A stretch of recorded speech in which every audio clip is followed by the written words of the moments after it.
예, 요엘서 3장, 요엘서 마지막 장입니다. 1장, 2장, 3장으로 된 짧은 말씀이지만 메뚜기 재앙을 통하여서 종말에 임할 것을, 그 종말이 올 것을 미리 경고하고, 그리고 그 종말의 성격, 그래서 그 종말이 올 것을 경고했으니 이제 그 종말을 어떻게 대비할 것인가, 이제 그것이 요엘서 전체의 주제입니다. 자, 오늘 3장 보겠습니다. 계속해서 이제 종말적인 그 분위기, 그 종말에 일어날 일들, 이제 그거에 대해서 증거합니다. 3장 1절, 보라, 그날 곧 내가 유다와 예루살렘 가운데에서 사로잡힌 자를 돌아오게 할 그때에 내가 만국을 모아 데리고 여호사밧 골짜기로 내려가서, 자, 종말에 이제 종말의 날, 심판의 날이죠. 그러니까 종말에는 그 종말의 날, 심판의 날에는 크게 두 가지 일이 일어나죠. 하나는 글자 그대로 심판, 그러니까 징계하는 심판이 일어나고, 사실 심판이라는 말 자체는 긍정적인 말도 부정적인 말도 아닙니다. 그러나 우리가 심판받는다라고 말할 때는 항상 부정적으로 우리가 받아들이죠. 그러니까 심판받는다 이 말은 우리가 대체로 징계받는다 이런 말로 듣습니다. 그러나 심판이라는 말 자체는 뭔가 판단하는 것을 이렇게 보니까 심판은 어떤 일을 판단해서 좋은 것은 좋다, 나쁜 것은 나쁘다라고 분별하기 때문에 사실은 심판이란 말 자체는 이게 긍정도 부정도 아닙니다. 그러나 우리가 심판받는다고 말할 때 이게 우리가 징계를 받는구나, 그런 의미로 받아들이죠. 자, 어쨌든 마지막 날 심판 날에는 징계와 보상이 있는 것입니다. 그래서 우리가 그 복음서도 보면 마지막 날에 예수님에게 했던 그 예수님에게 잘 대해줬던 사람들은 예수님에게 칭찬받고 보상받고, 예수님에게 잘못했던, 그러니까 작은 자들에게, 약한 자들에게 잘못했던 자들은 나중에 징계를 받고, 그거하고 마찬가지입니다. 지금 여기서도 3장 1절 2절에서도 종말의 날에 유다와 예루살렘은 회복되고, 그리고 보상을 받게 되고, 1절에 보라 그날 곧 내가 유다와 예루살렘 가운데 사로잡힌 자를 돌아오게 할 때, 회복하게 할 때에 만국을 모아서, 자, 열방들을 말하는 거죠. 이제 이방인들을 말하는 겁니다. 여기서 열방 이방인들은 하나님을 믿지 않는 우상을 섬기는 자들을 말하는 겁니다. 그리고 마지막 날에는 유다와 예루살렘을 회복시켜주고, 그 반면에, 그러니까 보상해주고, 그 반면에 만국을 모아 열방 이방인들을 모아서 여호사밧 골짜기로 내려간다라고 말합니다. 이제 이 여호사밧 골짜기가 논란이 되는데, 우리가 뭐 그 논란을 지금 따져서 그 진위를 밝히고자 하는 것은 목적이 아닙니다. 자, 이 여호사밧 골짜기를 이렇게 보면 됩니다. 14절 한번 보시기 바랍니다. 14절, 사람이 많음이여 심판의 골짜기에 사람이 많음이여 심판의 골짜기에 여호와의 날이 가까움이라. 그러니까 이 여호사밧 골짜기는 심판의 골짜기로 보면 되는 것입니다. 징계의 골짜기라고 보면 되는데, 뭐 지금 지리적으로 여호사밧 골짜기가 어딨냐 이것을 찾아내기는 아주 어렵습니다. 자, 어쨌든 만국 열방 이방인들을 모아서는 심판의 골짜기로 이제 데리고 갑니다. 자, 그러니까 1절 2절에 종말에 유다와 예루살렘은 다시 회복시키는 반면에 이방인들, 하나님을 믿지 않았던, 하나님을 섬기지 않았던 이 사람들은 심판의 골짜기로 내려가서 징계를 하게 되는 것입니다. 그러나 이 성경을 보면 항상 종말에는 징계와 보상이 같이 있습니다. 오늘 또 이것을 드러내는데, 이제 3장 2절, 3절, 4절, 5절을 보면은 왜 심판의 골짜기, 여호사밧 골짜기에 왜 이방인들을 데리고 갔는가? 물론 크게 보면 하나님을 섬기지 않았고 하나님의 자녀들을 핍박했기 때문입니다. 그걸 약간 좀 더 자세히 말하고 있는데, 2장 3분의 2 정도 부분에 보면 이렇게 되어 있습니다. 이는 그들이 이스라엘을 나라들 가운데에 흩어버리고 나의 땅을 나누었으며, 자, 첫 번째 이스라엘을 나라들 가운데에 흩어버리고, 자, 3절, 또 제비 뽑아 내 백성을 끌어가서 소년을 기생과 바꾸며 소녀를 술과 바꾸어 마셨습니다. 자, 첫 번째는 이스라엘을 데리고 가서 흩어버리면서 이 데리고 간 이스라엘의 소년들은 기생과 바꾸고 소녀를 술과 바꾸어 마셨었다. 자, 이 열방들 이방인들이 왜 징계를 받는가 하면 첫 번째 이스라엘. 자, 여기서 이스라엘은 인종적 이스라엘, 지금의 뭐 이스라엘 이거하고 일치시키면은 좀 문제가 있습니다. 사실은 여기서 말하는 이스라엘은 하나님이 선택한 백성들의 의미라는 거다. 정확히 말하자면은, 그죠? 자, 그래서 여기서 어떤 이스라엘 한 국가라기보다는 정확히 말하면 하나님이 선택한 자녀들. 이제 그게 구약 시대는 이스라엘로 나타난 거죠. 이스라엘 공동체로 나타난 거죠. 자, 어쨌든 이스라엘 공동체, 하나님께서 선택한 하나님의 자녀들을 이 열방들이 끌고 가서 흩어버리고 3절에 보니까 쉽게 말하면 인권을 유린했습니다. 착취한 것이죠. 그에 대해서 하나님께서 보고 계시다가 징계를 하는 겁니다. 첫 번째는 하나님의 백성 사람을, 하나님의 사람들을 잘못 다루었고 하나님의 사람들을 착취했고 하나님의 사람들을 핍박했다는 겁니다. 그걸 하나님께서 기억하시고 심판의 골짜기로 데려가 가겠다, 이런 의미를 하는 것입니다. 자, 이것을 그러면은 우리가 좀 바꾸어서 좀 더 우리가 지금 이제 구약 시대가 아니고 신약 시대에 살고 있으니까, 그러면은 꼭 하나님의 사람만 핍박하고 하나님의 사람만 인권 유린하고 하나님의 사람만 착취해야 징계를 받습니까? 아니죠. 모든 사람, 하나님의 사람, 그러니까 하나님이 선택하지 않는, 우리가 말하면 지금의 예수를 안 믿는 사람이라 할지라도, 그럼 예수 안 믿는 사람은 핍박하고 착취해도 괜찮은가? 그거는 아니라는 겁니다. 그래서 여기서는 좀 더 우리가 확대해서 해석할 필요가 있습니다.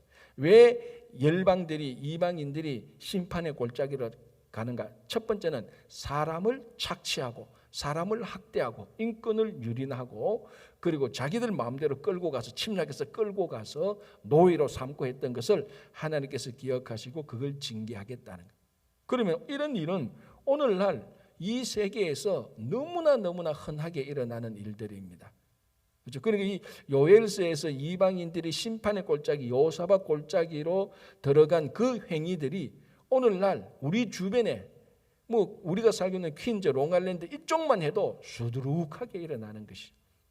이걸 뭐 이스라엘 백성들을 내가 핍박했니 할 때 나 이스라엘 백성들을 본 적 없다, 그런 말이 아니고, 하나님의 형상, 하나님께서 하나님의 형상을 넣어서 창조한 사람은 어떤 이유든지 착취하거나 핍박하거나 하는 것은 하나님께서 징계의 사유로 보고 계신다는 겁니다. 자, 두 번째, 3장 2절 끝부분에 이렇게 씁니다. 나의 땅을 나누었음이며, 이렇게 말합니다. 자, 이제 사람에 대해서, 사람을 착취하고 사람을 핍박하는 것에 대해서 하나님께서 징계의 사유로 정하고, 두 번째는 땅에 대한 겁니다. 땅을, 자, 근데 여기서 보십시오. 땅을 나누었으며, 이 앞에 소유권자가 나타납니다. 누굽니까? 나의 땅을 나누었으며. 나의 땅 누굽니까? 하나님의 땅. 이제 여기서 이제 이걸 이제 우리가 다 설명하려면 오늘 또 뭐 몇 시간 해도 모자라죠. 성경에 나타난 땅의 원칙적인 개념은 소유주가 하나님이고 사람은 단지 이용권자에 불과한 겁니다. 사실 가장 원칙적으로. 그런데 이제 우리는 이 땅의 소유자, 오너, 그러니까 등기하고 내 땅 여기서 여기까지 경계선거 이건 내 땅이다, 이렇게 말하는 우리가 그런 체제 속에서 살고 있는데, 이게 뭐 자본주의나 사회주의나 공산주의 그런 개념에 지금 우리가 휩쓸릴 필요 없이 성경 원칙적으로 들어가면 모든 땅의 소유권자는 하나님입니다. 우리는 그 땅을 이용할 뿐입니다. 사실은 이 말이 어떻게 보면 전 세계를 향한 어떤 가장 혁신적인, 가장 혁명적인 스테이트먼트가 될 수 있는 겁니다. 이게 왜? 지금 이 땅을, 땅 한 평이라도 가지고 있는 사람들에게 이 땅이 당신의 소유가 아니고 하나님 거요라고 말하면은, 신앙이 있는 분들은 고개를 그 의미를 알고 고개를 끄덕이지만 신앙이 없는 사람은 얼마나 불쾌하겠습니까? 자기가 한평생 자기 선조 때부터 일구었던 그 땅을 하나님 거라고 말하면은 얼마나 불쾌하겠습니까? 자, 그럼에도 불구하고 그 사람이 불쾌하든 말든 성경은 원칙적으로 땅의 소유주는 하나님이라고 말하고 있습니다. 우리는 그냥 이 땅 가지고 이용해서 다른 사람을 학대해서는 안 되고 이 땅에서 사람을 살지 못하도록 강제로 쫓아내서도 안 되는 겁니다. 자, 그런데 여기서 이제 하나님께 우리가 하나 더 생각해야 될 것은 나의 땅, 하나님의 땅이라고 말을 했을 때 이 하나님의 땅의 용도가 무엇이냐는 겁니다. 하나님의 땅의 용도, 가장 원칙적인 것은 그 땅에 사람들이 살면서 하나님을 섬기는 장소와 공간으로서 제일 중요한 용도가 있다는 것입니다. 그러니까 우리가 육신을 가지고 있는 우리들이 땅에 살면서 그 땅을 가장 원래 하나님께서 우리에게 주신 땅에 대한 가장 근본적인 목적은 그 땅에 사는 사람들이 그 땅에서 하나님을 섬길 수 있도록 한 것입니다. 그래서 하나님께서 하나님을 섬기지 못하고 우상이 가득한 갈대아 우리에 있는 아브라함을 인도해서 가나안이라는 땅을 주는 겁니다.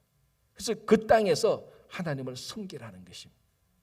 그게 지금의 구약에서 아브라함을 통해서 이스라엘 공동체를 하나님께서 만드셨는데 이스라엘 공동체가 그 가나안에서 하나님을 섬기지 않을 때 하나님께서 그 사람들을 다 그 땅에서 다 쫓아내버린 것입니다. 이렇게 하면 이야기가 자꾸 길어지니까 여기서 스탑 요만큼만 해도 됩니다. 어쨌든 이 이방인들이 하나님을 섬기지 않는 사람들이 하나님께서 약속한 가나안 땅에서 살고 있는 이스라엘 백성들을 착취하고 그 사람들을 데리고 가서 바벨론이나 아수르나 우리 역사적으로 보면 또 다른 땅에 가서 하나님을 섬기지 못하도록 한 겁니다. 그러니까 하나님을 섬기는 그 땅에서 이스라엘 백성들을 끄집어낸 것도 잘못이고 바벨론이나 아수르나 그 땅에서 하나님을 섬기지 못한 것도 잘못이고 그게 모두 다 땅에 대한 것입니다.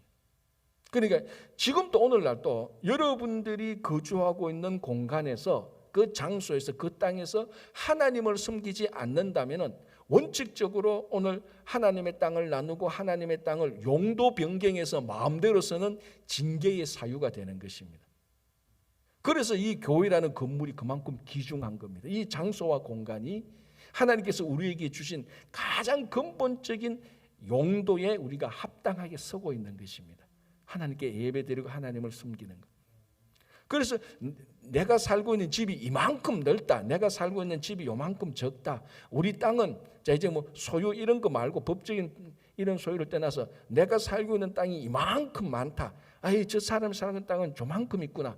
그게 중요한 게 아니고 그 땅에서 그 장소와 공간에서 얼마만큼 하나님을 섬기고 하나님의 일이 일어났냐 그게 더 중요한 겁니다. 그게 더 중요한. 그래서 구약 성경에서 그런 일을 하지 않는 이 부자들에 대하여서 하나님께서 징계를 하는 겁니다. 왜? 부자들은 자기에게 주어진 땅이 많으니까 그 땅에서 하나님을 섬기고 그 땅에서 하나님의 일이 일어나야 되는데 그런 일이 안 일어나니까 징계를 받는 거죠. 그러나 가난한 자는 그런 장소와 공간조차가 없으니까 징계받을 사유가 적지요. 이렇게 따지자면 땅이 있는 게 좋습니까? 없는 게 좋습니까? 없는 게 좋죠. 있는 땅 전부 다 여러분 다 저한테 주시면 제가 알아서 잘 처분하겠습니다. 그러니까 우리가 신앙적으로 볼 때 땅이 많다고 해서 무조건 좋은 게 아니라 사실은 그 땅을 하나님을 위해서 잘 써야 되고 그 땅에서 하나님이 일이 일어나도록 그래서 우리가 이 땅에서 살고 있는 삶의 목적이 되는 거예요. 그래서 이방인들이 그 땅을 침략하고 하나님의 땅을 자기들 마음대로 만들어버리기 때문에 내가 너희들을 심판의 골짜기로 몰고 가겠다라는 것입니다. 자, 세 번째 5절 보시기 바랍니다. 곧 너희가 내 은과 금을 빼앗고 나의 진귀한 보물을 너희 신전으로 가져갔으며. 자, 이게 나중에 실제로 이제 우리가 잘 아는 대로 예루살렘 성전이 멸망할 때 바빌론 왕 느부갓네살 왕이죠. 느부갓네살 왕이 성전에 있는 금그릇, 은그릇 이런 것들 그리고 그 성전의 보석으로 만들어 놓은 이런 것들을 다 가져가게 되는 것이. 그러니까 여기서도 자 보십시오. 5절에 곧 너희가 은과 금을 빼앗고 보물을 빼앗고 이게 아니죠. 뭡니까? 내 은과 금을 빼앗고 나의 진귀한 보물. 누구 거? 하나님 거. 그냥 하나님의 은과 금을 그리고 보물을 자기들이 가지고 와서 자기 신전에 톡 갖다 놨다는 것이. 그걸 하나님께서 보고 징계를 하는 것입니다. 가장 우리가 쉽게 일반적인 말로 바꾸면 하나님의 것을 자기가 도둑해 갖는 것입니다. 하나님의 물건을 자기가 가져가서 하나님을 위해서 쓰지 않고 자기가 섬기는 우상을 위해서 쓴 것입니다. 자, 이게 그렇다면은 이런 역사적인 사실이 오늘날 우리 각자의 신앙의 용어로 바꾸면 우리들에게도 여전히 일어나고 있는 겁니다. 자, 우리가 신앙적으로 볼 때 하나님, 우리가 가지고 있는 이 모든 소유물이라고 말하죠. 우리가 가지고 있는 이 모든 소유물의 진짜 소유자는 누굽니까? 하나님이죠. 참, 말은 우리가 다 쉽게 하는데, 그죠?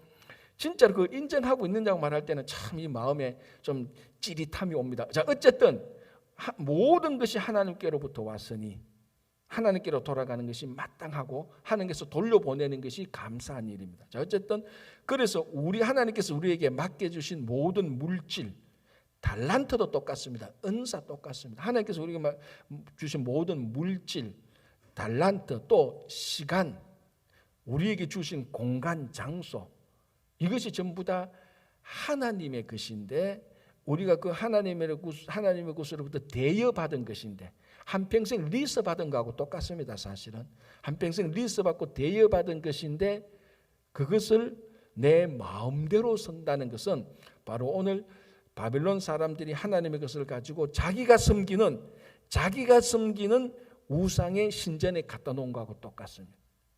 그러나 오늘 자, 무슨 말인가? 하나님께서 우리에게 주신 모든 은사들, 물질들, 시간들을 하나님을 위해서 쓰는 것은 별로 거의 없고 자기를 위해서 쓴다면은 바벨론 사람들이 하나님의 것을 빼앗아서 자기가 섬기는 우상의 신전에 갖다 놓은 거하고 하나 다를 바가 없습니다. 하나 다를 바가 없어요. 그래서 우리가 말라기나 이런 데 보면 너희들이 하나님의 것을 훔쳐갔도다라고 말을 합니다. 아니 언제 우리가 뭐 하나님 것을 훔쳐갔습니까? 그러나 그때 하나님께서 너희들이 하나님께서 주신 이 모든 것들을 하나님을 위해서 쓰지 않고 나를 위해서 쓸 때 그게 훔쳐간 거하고 똑같은 것입니다. 그래서 우리가 재직 수련회나 신앙에 훈련할 때 늘 강조하는 게 청지기 정신입니다. 청지기는 뭡니까? 내 소유는 없고 관리권만, 다시 말하면 이용권만 있습니다.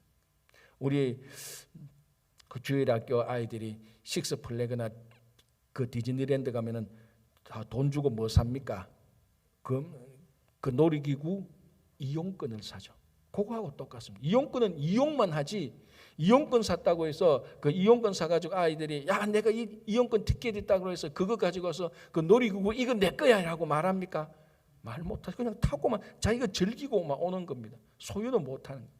하나님께서 우리에게 주신 모든 것들은 우리가 이용할 수 있는 이용권만 있지 그걸 대부분의 사람들이 소유권이라고 착각하고 있습니다. 그걸 깨트리는 게 청지기 정신이죠.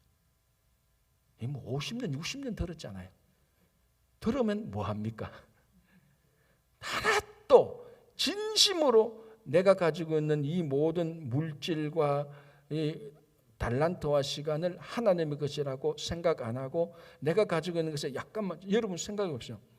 내가 가지고 있는 것에 약간 손해보는 것이 손해볼 때 가슴이 아플 때는 내가 이 물질에 대해서 소유권자이기 때문에 그렇습니다. 그렇죠? 사실 원칙적으로 말하자면. 그러니까 아직까지도 우리가 신앙생활을 제대로 하기 위한 어떻게 보면요. 미안합니다. 새벽에 좀 약간 과한 말을 해서 어떻게 보면 아직도 50년, 60년대도 신앙생활을 위한 한 발자국도 못 됐을 수도 있다는 겁니다. 어쩌면이에요. 어쩌면 우리 가운데 50년, 60년 신앙생활인데 한 발자국도 앞으로 못 나갔을 수도 있다는 겁니다. 하나님께서 보실 때. 그만큼 청지기 정신이 중요해요. 자, 오늘 이 땅과 사람과 물질에 대해서 하나님께서 이방인들이 이스라엘 백성들이 했던 것을 책망하는데 가만히 들어보니까 전부 다 오늘날 우리가 살아가는 모습하고 이방인들이 이스라엘에게 했던 모습하고 하나 다를 바가 없어요. 그런데 감사하죠. 우리를 심판의 골짜기로 아직까지 안 몰아치고 있으니까. 그러니까 은혜라는 겁니다. 그러니까 이게 어떨 때는 이런 생각이 들어요. 이 사람들이 은혜를 자기가 받아야 될 당연한 권리라고 생각하고 있구나. 그런 생각이 들어요. 은혜는 당연히 받을 권리가 아니에요. 하나님께 주신 무한하신 선물입니다. 여러분, 누가 내가 선물을 받을 권리가 있다고 누가 말합니까? 아니잖아요. 그러니까 얼마나 우리가 이 선지서의 말씀을 한 발자국만 더 깊이 들어가서 들어보면 얼마나 우리가 착각 속에 살고 있고 얼마나 우리가 선지서에 나타난 징계받는 이방인의 모습으로 살고 있는지 모릅니다. 그래서 이 세 가지, 땅과 사람과 물질에 대해서 이방인들이 잘못 쓴으로 말미암아 심판의 골짜기, 여호사밧 골짜기로 하나님께서 데리고 가는데, 자 14절 아까 한번 보겠습니다. 사람이 많음이여, 심판의 골짜기에 사람이 많음이여, 심판의 골짜기에 여호와의 날이 가까웁니다. 그리고 이런 사람들이 많다 적다 수두룩 빽빽하다는 겁니다. 이 부분에 약간 위로가 되죠. 내만 이렇게 흉측한 놈이 아니고 심판의 골짜기 보니까 너도 여기 있네, 너도 여기 있네. 제가 늘 얘기하잖아요. 단체 벌 받으면 그래도 좀 낫다고. 개인 벌 받으면 너무 수치스럽고 아픈데 단체 벌 받으면요 엉덩이 맞는 것도 재밌어요. 어떨 때는. 왜 어릴 때 그냥 여러분들 잘 모르지만 저는 단체 벌을 하도 많이 받아가지고 단체 벌은 오히려 그게 어떨 때는 재밌어요. 수업 안 하고 벌 받는 게 더 나아요. 어떨 때는. 선생님들이 화가 나가, 야 오늘 수업 없어, 다 뭡니까 의자 들고 책상에 올라가서 손 들어. 농땡이들은 좋다고, 벌 받는 게 공부하는 게 보다 좋다고 하는 것만.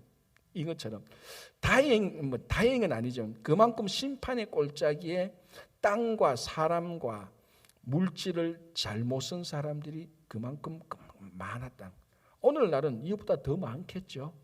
훨씬 더 많. 그래서 이 요엘서를 보면서 징계받는 이방인, 이 나쁜 놈, 이스라엘 백성, 하나님의 백성들을 너희들이 이렇게 괴롭혀서 그게 아니고 이 나쁜 놈을 하고 가만히 따져보는 이 나쁜 놈이 바로 내 놈이에요.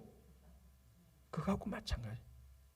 그래서 이 선지서의 말씀은 우리의 심장을 찌르기도 하고 잘못된 것은 찔러서 수술도 해야죠. 그죠? 그렇게 해주는 겁니다. 자, 이제 9절부터 11절까지는 이 이방 민족들에게 하나님께서 조롱을 합니다.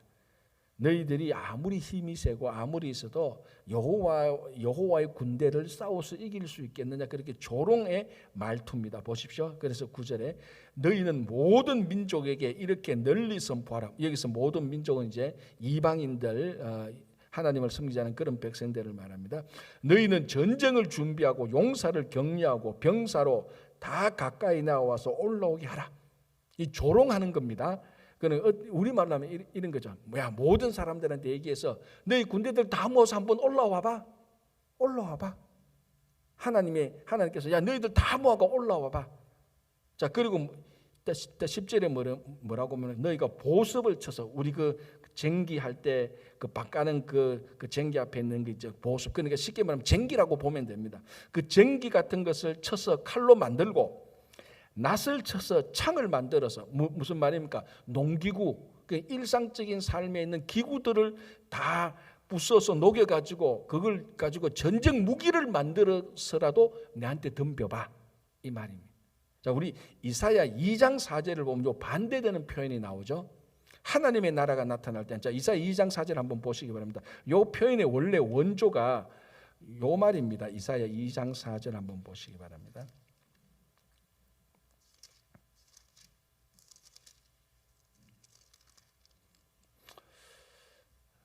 이렇게 돼서 이사야 2장 4절, 그가 열방 사이에 판단하시며 많은 백성을 판결하시리니 무리가 그들의 칼을 쳐서 보습을 만들고 그들의 창을 쳐서 낫을 만들 것이며 이 나라와 저 나라가 다시는 칼을 들고 서로 치지 아니하며 다시는 전쟁을 연습하지 아니하리라. 그렇죠. 칼을 쳐서 뭡니까? 여기서 칼을 쳐서 보습을 만들고 창을 쳐서 낫을 만들고, 그러니까 전쟁 무기를 다 부숴 가지고 농기구를 만들어서 평화롭게 살아가는 겁니다. 그러니까 전쟁이 일어나지 않는 겁니다. 이게 하나님 나라의 모습인데 오늘 요엘서에는 그걸 반대로, 여기 문구를 반대로 말합니다. 칼을 쳐서 보습을 만드는 게 아니고 보습을 쳐서 칼을 만들고 낫을 쳐서 창을 만들어라. 너희들이 평상시 살고 있는 모든 일상적인 기구를 다 섞어 끌고 모아서 만들어서 전쟁 무기를 만들어 가지고 한번 덤벼봐. 모든 백성들 다 모아가지고 모든 백성들을 다 모으고 너희들이 동원할 수 있는 모든 물자를 동원해서 전쟁 무기로 만들어서라도 하나님께 덤벼보라는 겁니다. 비꼬는 거죠. 자, 그리고 11절 보시기 바랍니다. 사면의 민족들아 너희는 속히 와서 모일지어다. 빨리 모여라. 우리말로 하면 이건 뭡니까? 우리 옛날 드라마 보면 주인공이 그러죠. 깡패들 앞에 여러 명 있을 때 시간 없다 한목에 덤벼 이런 말 하잖아요. 한 명씩 덤비지 마라. 나 바쁘다. 한목에 다 덤벼. 이런 말하고 똑같은 거예요. 그래서 속히 와서 모일지어다. 여호와의 주의 용사들로 그리로 내려오게 하옵소서. 그래서 이 열방 민족들에 대한 하나님께서 조롱해버립니다. 너희들이 뭐 전쟁을 잘한다. 너희들이 나의 백성의 땅을 너희들이 착취하고 내 백성을 유린하고 너희들이 나의 은과 금과 보물을 다 가져가서 너희들이 섬기는 신전에 다 갖다 바쳤단 말이지. 너희들이 그만큼 잘났어. 우리말하면 잘났어. 너희들이 그만큼 세. 알았어. 모든 민족들 한번 모으고 모든 무기를 동원해서 빨리 모아서 내한테 한번 덤벼봐. 누가 진짜 신인지 누가 진짜 전쟁에 나간 분인지 보여줄게. 이 말하고 똑같습니다. 자, 그래서 이제 12절 다시 나옵니다. 민족들은 일어나서 여호사밧 골짜기로 올라올지어다. 이 심판의 골짜기에서 하나님께 심판하는 의미죠. 내가 거기 앉아서 사면의 민족들을 다 심판하리로다. 이게 이제 이스라엘과 열방 간에 일어난 일들을 말하면서 종말에 일어날 일들을 또 예언하는 거죠. 자, 13절 너희는 낯을 써라. 곡식이 익었다. 와서 밟을 때다. 포도주 틀이 가득히 찼다. 자, 곡식이 익고 포도주 틀이 가득 찼다. 심판 때가 됐다는 거죠. 그래서 드디어 이제 심판 때가 됐다라고 얘기를 하는 겁니다. 자, 그래서 아까 14절에 제가 말씀드린 것처럼 사람이 많으며 심판의 골짜기에 사람이 많다. 자, 그러니까 이 심판의 골짜기에 대해서 징계받을 사람이 많다라는 것인데, 자, 우리가 이게 구약의 메시지는 주로 이겁니다.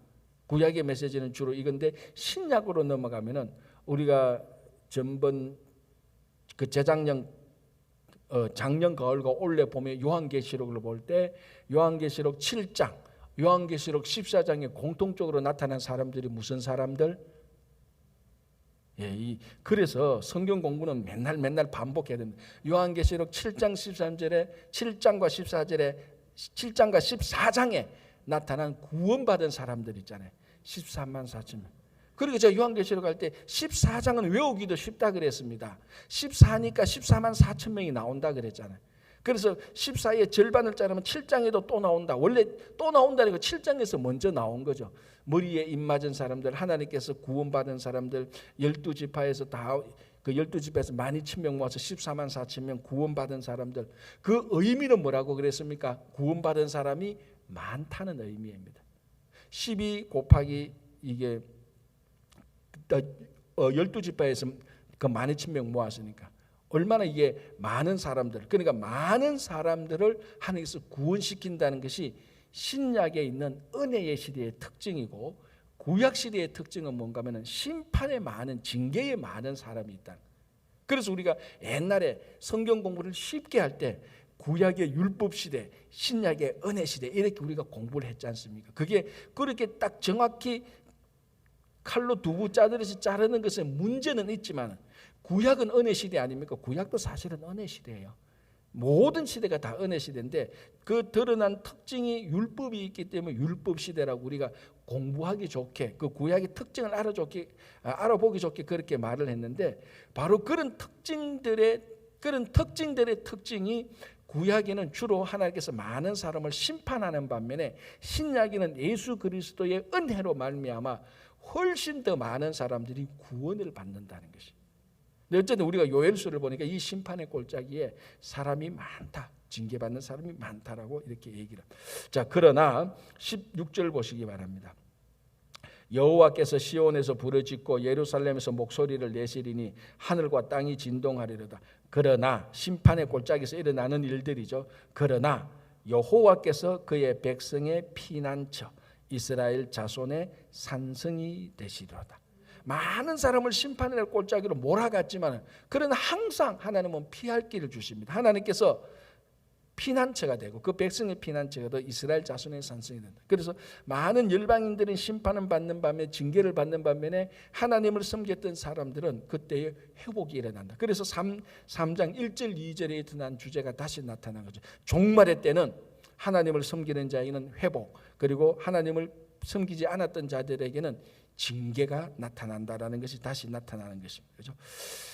자, 이제 18절 19절 볼게요. 18절 이제 회복하는 사람들에게는 이런 일들이 일어납니다. 그날에 산들이 단 포도주를 때릴 것이며 작은 산들이 젖을 흘릴 것이며 유다 모든 시내가 물을 흘릴 것이며 여호와의 성전에서 샘이 흘러나와서 시딤 골짜기에 되니라. 이 풍성합니다. 젖이 흘러나오고 물이 흘러나오고 샘이 터지고 이 골짜기에 물이 가득히 차고 이제 거기는 곡식이 열매고 뭐 풍성한 삶이죠. 회복되는 유다와 예루살렘의 모습이고 반대로 이방인들의 모습, 여기서 이제 열방 이방인들의 모습에 대표적으로 애굽과 에돔이 나옵니다. 19절 그러나 애굽은 황무지가 되겠고 에돔은 황무한 들이 되리니.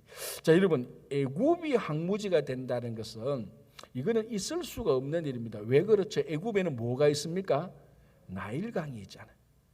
이 나일강 말이 좋아 강이지 이거는 강이 아니고 바다 수준이지 않습니까? 나일강에는 매년 봄에 물이 넘쳐 흘러서 곡식이 잘 되고 그래서 우리가 삼각주가 있고 옛날에 중학교 때 세계 4대 문명 가운데 나일강에 있던 이집트 문명 외웠던 게 거기인데 그런 나일강이 있는 그 삼각주에 황무지가 된다고요? 그거는 될 수가 없는 것입니다. 그러나 하나님께서 심판할 때 애굽이 황무지가 된다는 것은 회복할 수 없는 일어날 수 없는 마지막 하나님의 징계를 말합니다. 에돔은 황무한 들이 되라. 에돔은 이거 뭐 이제 같이 심판으로서 황무한 들 말하는데 에돔은 바로 원래 이스라엘 그 야곱과 에스의 조상이지 않습니까? 이 에스의 조상이 이방인이 되어서 에스의 조상이 아니고 에스가 이방인이 되어서 나중에 이스라엘 같은 형제인데 이스라엘을 괴롭히고 배반하고 이네들이 망할 때 옆에서 조수하고 조롱했던 것을 하나님께서 기억하고 있겠다라고 말을 항상 했었습니다. 그래서 가끔 에돔을 심판할 때 강력히 심판할 것은 바로 그때 하나님께서 그 기억력을 되살려서 심판하는 겁니다. 그래서 오늘 또 여기서 에돔에 대한 심판이 나타나는 겁니다. 그렇죠? 자, 그러나 마지막에 이제 마지막 구절을 또 보고 우리가 끝내야죠. 요엘서 3장 21절 내가 전에는 그들의 피 흘림 당한 것을 갚아주지 아니하였거니와 이제는 갚아주리니 이는 여호와께서 시온에 거하심이니라. 자, 두 가지. 첫 번째는 하나님께서 시온에 거한다. 하나님께서 영원히 하나님의 자녀들과 함께 한다는 것이고 두 번째는 뭡니까? 이제 하나님께서 갚아준다는 겁니다. 하나님께서 대신 징계해 준다는 겁니다. 그래서 성경에서 누누이 말하고 있는 것은 심판권, 징계권은 하나님에게 있다는 것입니다. 오늘 여기서 그 열방들에 대한 복수를 이스라엘이 하는 것이 아니고 하나님의 때에 하나님께서 대신 갚아준다. 그렇게 말을 하고 대신 하나님께서는 이스라엘 백성들에게는 내가 너희들과 함께하겠다. 하나님의 자녀들에게는 함께하고 하나님의 자녀들을 핍박했던 하나님의 대적자들에게는 하나님께서 대신 징계하겠다로 요엘서가 끝나는 겁니다. 그게 오늘날 우리들에게 주시는 약속하고 똑같습니다. 하나님은 믿는 자들과는 함께하고 믿는 자들을 괴롭히는 대적자들은 하나님께서 갚아줄 것이다 라고 말을 합니다. 그런데 우리는 반대로 할 때 많죠. 하나님이 함께하는 것은 별 생각 없고 원수 갚기에만 오로지 몰두하고 내한테 한마디 했는 거 저거 어떻게 10마디로 되돌려줄까 그것만 생각하고 있는 것은 요엘서의 마지막 결론이 아닙니다. 모든 심판권은 하나님께 맡기고 하나님이 우리와 함께 하시는 것을 누리고 하나님과 함께하는 삶이 되시기 바랍니다. 기도하겠습니다. 하나님 감사합니다. 오늘도 함께하면서 우리들 이 아침에 요엘서 말씀을 하나님 보게 됩니다. 혹 우리가 이 요엘서에 나타난 이방인의 모습, 이방인의 삶을 살고 있지는 않은지 되돌아보면서 우리 안에 그런 이방인의 삶을 하나하나씩 제거하고 떨쳐버릴 수 있도록 도와주시옵소서. 하나님께서 우리와 함께하여 주시고 우리의 대적들을 하나님의 손에 맡겨오니 하나님께서 갚아주시기를 원합니다. 여러 가지 기도 제목들이 있습니다. 특별히 김영만 장로님이야 여러 환우들의 간절한 회복의 기도를 주님께서 치유의 기도를 주님께서 꼭 들어서 응답하여 주시옵소서. 머리끝에서 발끝까지 세포 하나 피 한 방울까지도 하나님께서 온전히 치유해 주시고 훨씬 더 강건한 몸과 심령으로 주님께서 회복시켜 주시옵소서. 가정과 일터와 자녀들을 위해서 간절히 기도하는 심령들이 있사오니 주님께서 그들의 사정을 다 알고 계시오니 하나님께서 가장 선하고 아름다운 길로 인도하여 주시옵소서. 또 교회의 사역들이 있습니다. 주님, 우리 선모석굴이 진행 중입니다. 우리 자녀들 한 명도 아프거나 다치거나 사고 나지 않게 잘 마칠 수 있도록 도와주시고, 그리고 특별히 오늘 오후부터 우리 EM 청년부 수련회를 떠나게 됩니다. 시작에서부터 마칠 때까지 하나님께서 온전히 지켜주셔서 아무런 사고 나지 않도록 잘 다녀오며, 이번 수련을 통해서 우리 청년들의 믿음이 아침 이슬같이 새롭게 빚어질 수 있도록 도와주시옵소서.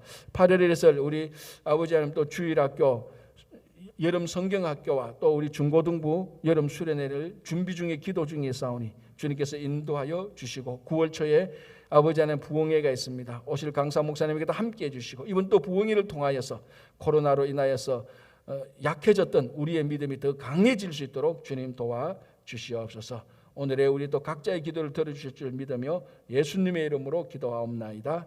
아멘.